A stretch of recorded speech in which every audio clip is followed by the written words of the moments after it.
কি করবেন এ টাকা দিয়ে? যদি কবর নিয়ে যেতে পারেন, আখেরাতে কাজে লাগে, তাহলে তো একটা ব্যাপার ছিল। তা তো পারবেন না।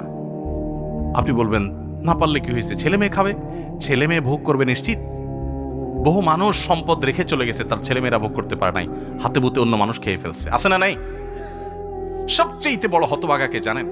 আল্লাহর জমিনে সবচেয়ে বড় দুর্ভাগা, সবচেয়ে বড় বেয়াকুব এবং নির্বোধ মানুষ হলো সে, যে যাদের জন্য চুরি করবে তারাও সে দায় নিবে না। কিয়ামতের দিন ছেলে আয়সা বলবে না, আব্বা চুরিদারি ডাকাতি 2 নম্বরই যা করছেন, ঘুষ সুদ যা খাইছেন আমাদের জন্যই তো খাইছেন, আল্লাহ আমার আব্বারা জাহান্নামে দিয়ে না, আমাদের নিয়ে যান।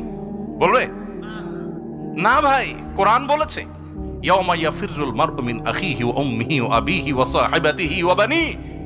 সন্তান বাপকে দেখে মাকে দেখে পালাবে, যে না জানি আজকে কোনো কিছুর জন্য ধরে।